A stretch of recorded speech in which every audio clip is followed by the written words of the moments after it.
Alors on se retrouve pour la deuxième partie de l'abîme. C'est la deuxième ligne.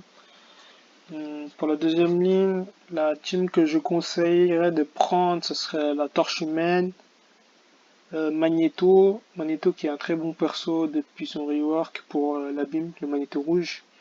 Egon, euh, Doctor Doom, Nick Fury. Et voilà, je pense que ce sera tout, hein, plus ou moins.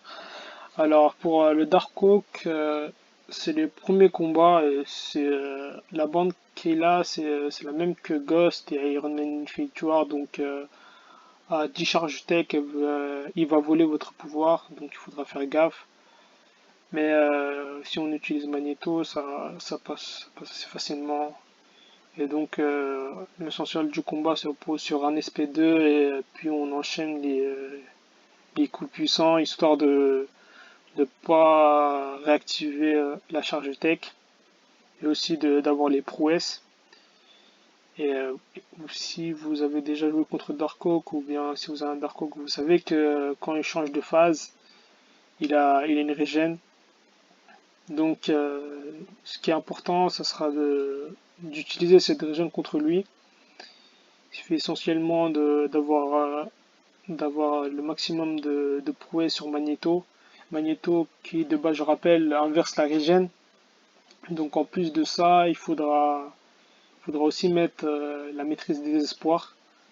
Donc ce qu'il faut faire, c'est que il faut, il faut lui mettre des coups puissants et le rapprocher. En fait, il faut le laisser à une barre et demie de pouvoir et il faut qu'il y ait le mode de blocage auto. Et c'est là que vous devez avoir votre prouesse maximum et vous lancez un SP3. Et Magneto va activer pas mal de buffs de brise armure et quand Undercock il va être en haut de son du SP2, il va lancer son SP2 et il aura la régène et dû au debuff de brise armure en fait, ça va inverser la régène. Et pour la torche, il faut juste prendre des SP1 dans la garde et voilà, et après, il n'y a rien de compliqué. Et il faudra le pousser plus ou moins au SP2. C'est à peu près la même technique qu'avec Magneto. Et étant donné que la torche ne peut pas manquer à partir d'un certain nombre de charges d'incinération sur lui, je pense. Donc c'est assez simple aussi. Donc ça repose sur le même principe d'inverser la régène. Pour le Luke Cage, en fait, c'est un peu plus compliqué. Ah oui, j'avais oublié pour le Darko que j'utilisais Aegon pour avoir plus ou moins 50 charges de combo sur Aegon. Et le reste, j'ai fait avec Magneto pour le terminer. C'est juste histoire d'avoir 50 charges, comme ça je pourrais activer l'irrésistible sur le coup puissant. Justement, c'est pour le deuxième combat. C'est le Luke Cage en fait. Il devient imbloquable et irrésistible à certains moments du combat. En fait, il y a un timer et pour enlever ces deux buffs, il faudra soit intercepter. En gros, il faudra juste intercepter quoi. Et avec Egon, c'est pas que c'est assez simple, mais c'est juste que quand vous faites un coup puissant, vous êtes irrésistible vous aussi. Donc, et quand le Luke Cage ils font sur vous pardon, en étant irrésistible et imbloquable à certains moments, euh, et donc il arrive que vous l'interceptiez et normalement ça enlève les charges, mais ça risque de coûter pas mal de réa. C'est assez compliqué, donc généralement les gens ils préfèrent prendre Missulk ou bien Spidey furtif à la place de Magneto juste pour ce perso. Et moi je trouve ça dommage de prendre juste un perso juste pour un perso quoi, parce que il y a des autres attaquants et puis voilà. En fait on gâche une place pour rien. Donc, voilà. Donc l'essentiel de la stratégie contre le Cage se base sur le fait que quand il va être irrésistible et imbloquable, vous devriez chargez votre coup puissant et quand il vient vers vous, bah, vous le lâchez au bon moment. Et normalement, si vous avez de la chance, il enlève les debuffs d'irrésistible et d'imbloquable, si ça compte comme une interception. Ou bien si vous êtes assez bon, bah, il faudra juste intercepter quand ils font sur vous et quand il a des buffs d'irrésistible et d'imbloquable. Ça se fait aussi. Il faut juste être très bon. Voilà, sinon ça passe. Pour le Dormammu, j'ai utilisé la torche humaine avec le pré-combat. Ça passe assez facilement. Je pense qu'on peut le faire même sans pré-combat, hein. Ouais. On peut le faire sans pré-combat, ça passe assez facilement. Il faudra juste enlever le debuff de. Il faudra juste enlever, pardon, le buff de précision qui est dû au Dex et ou bien. Oui, voilà, c'est tout, hein. Il faudrait juste ne pas avoir des persos avec des buffs. Voilà, c'est tout. Et sinon, c'est un Dormammu comme les autres, il n'y a rien de spécial. Pour Mephisto, comme on avait vu pour la première ligne, c'est la torche humaine qu'il faut utiliser. Et juste, il faudra utiliser le pré-combat. Sinon, on le fait avec Void, mais ça va coûter un tout petit peu plus cher. Pour Captain Marvel, c'est Doctor Doom. Elle prend des dégâts sur les attaques énergétiques des persos de type mystique. Donc c'est assez simple, on peut limite le one shot. Mais moi, j'ai pas eu l'occasion de. Je pense que j'ai les one shot juste une fois et la deuxième fois, j'ai dû le lire une fois parce que en fait, on prend aussi des dégâts énergétiques, nous aussi, et voilà. Pour, pour Ghost, c'est à peu près le même principe que Dark Oak. Et l'Iron Man Infiniture aussi, c'est le même principe. Et ils volent votre pouvoir quand ils ont une décharge de tech. Donc si vous voulez désactiver ça, il faudra un perso avec des brises armure.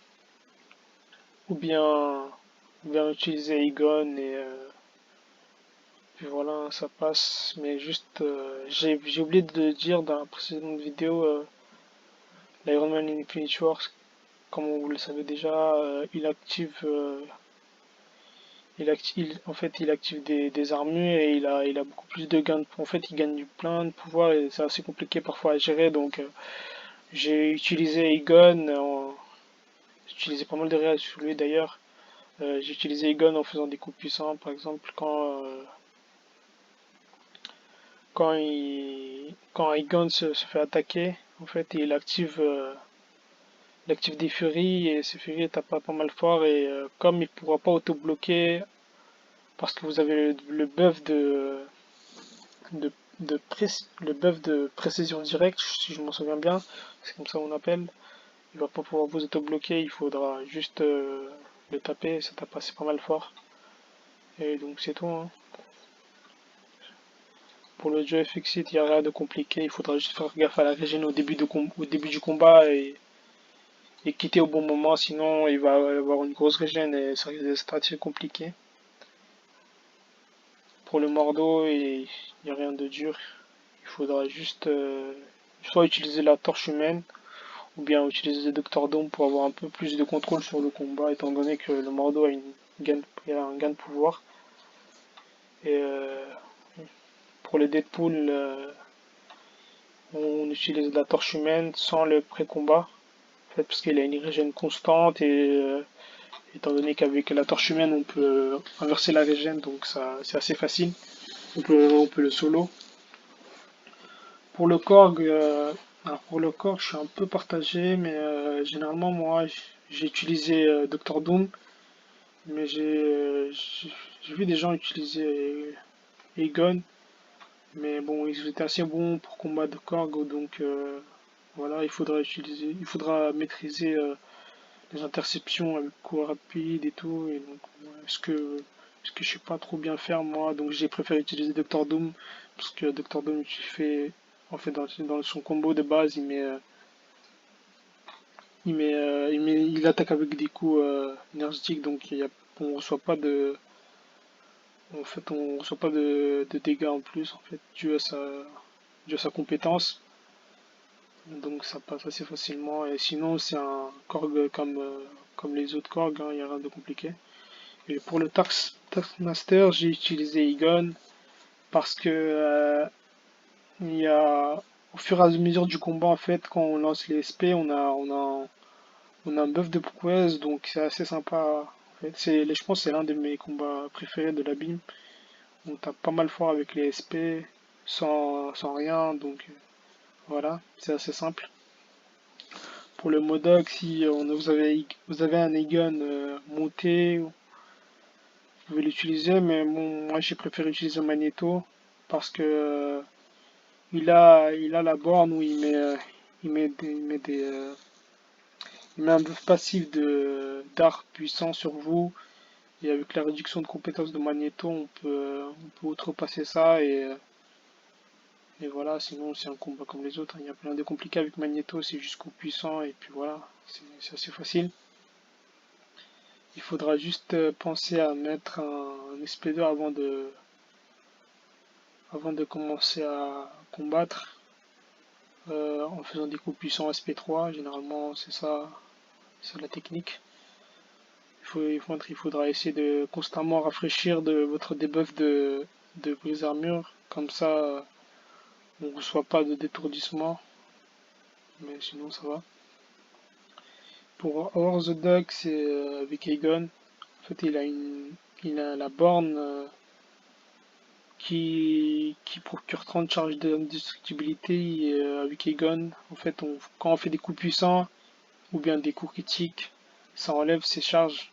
Et avec Aegon, quand on fait des coups puissants plus des coups critiques, en fait, ça devient plus facile. Mais sinon, vous pouvez utiliser Magneto, mais j'ai préféré utiliser Aegon. Je vais trouver ça un peu plus simple. Magneto, c'est un peu chiant aussi à un moment. Enfin, on va pas faire chaque combat de l'abîme en faisant un coup puissant. Voilà, c'est chiant au bout d'un moment. Pour Hyperion, bah, c'est juste totalement Doctor Doom, hein, c'est assez simple. Je ne vais pas vous apprendre comment fonctionne Doctor Doom, vous savez très bien. Ou bien Symbiote Suprême, mais dans ce cas-là, il vaut mieux utiliser Doctor Doom pour cette ligne-là. Parce que. Ouais, non, je pense qu'on peut utiliser Symbiote Suprême aussi. Ouais, non. Ouais, je pense qu'on peut utiliser Symbiote Suprême, il n'y a rien de compliqué. Pour cette ligne aussi. Euh, pour les champions aussi, il n'y a rien de difficile. Il faudra utiliser les Doctor Doom, votre Symbiote Suprême. Par contre, pour le bouffon vert, c'est un peu plus difficile. Je pense qu'il a une réduction de. Il a une réduction, il a une réduction de dégâts, je pense, mais je m'en souviens plus pourquoi. Mais tout ce qui est dégâts en rouge, en fait, ça outrepasse la réduction de dégâts. Donc généralement avec Nick Fury, avec les saignements, ça passe, ou bien on utilise Magneto, étant donné que Bouffon vert c'est un perso métal. Il aura le blocage parfait et vous pourrez bloquer les SP1 très souvent et faire des gros SP3 histoire de faire des dégâts. Mister Sinister, bah, on utilise la torche sans le pré-combat. Sans le pré-combat, je pense ça passe assez facilement. Étant donné qu'il vous renvoie les dégâts, enfin les debuffs d'incinération, ça permet à la torche de gagner en charge d'incinération et donc il tape. En fait, il fait plus de dégâts avec c'est une debuff d'incinération et il inverse aussi la régène un tout petit peu. Punisher, c'est en fait, la commande qu'il a sur lui, c'est que si on a moins de 3 buffs sur soi, en fait, on a une réduction, on a un certain pourcentage de réduction de dégâts. Donc avec Magneto, ça passe assez bien étant donné qu'il est métal et Magneto, il a des prouesses, il a pas mal de prouesses, donc ça passe. Ou bien avec Egon, il y a une technique, c'est le fait de prendre le dernier coup du SP1, donc on va activer les buffs de Fury et autres, et ça passe assez bien. On tape assez fort, donc voilà. Mais il se peut qu'il soit un peu assez chiant, puisque j'ai trouvé aussi un peu chiant, mais bon, généralement, ça passe assez bien. Loki, bah Loki il a rien de spécial, hein. Il suffit d'utiliser Egon et on notre combat, Egon aussi. La forme invisible, elle a la même borne que le Modok. En fait, il faudra avoir un debuff sur la forme invisible histoire de ne pas prendre l'étourdissement. Mais j'ai préféré utiliser Nick Fury. Et le Dark puissant, bah, il ne s'active pas parce que Nick Fury, il est totalement immunisé en deuxième vie à l'étourdissement. Et quand on attaque un peu, bah, on reçoit des dégâts de Dark puissant. Enfin, quand on met les coups spécial, on reçoit des dégâts de Dark puissant. C'est un peu chiant, mais ça va, c'est faisable. Du coup, l'Obsidian, c'est juste. C'est rien de spécial, il faut juste utiliser un perso mystique pour nullifier ses buffs. Et ça passe assez facilement, étant donné qu'il prend des dégâts à cause de ça. Ou bien, si vous avez vraiment pas fini d'up votre Aegon, vous pouvez l'up sur le Obsidian histoire d'être à 999 pour le collectionneur. Donc c'est tout pour la ligne 2, mais à vue d'œil et d'après mon expérience, les combats les plus relous, j'aurais dit Luke Cage, hum, Korg, puisque bon, Korg de base c'est un perso chiant. Euh, donc ça va. Le bouffon vert, il est assez chiant et le Punisher aussi. Mais avec les techniques dont je vous ai parlé, ça passe assez bien. Bon, ça sera tout pour cette ligne. Bah, je vous retrouve pour la troisième ligne.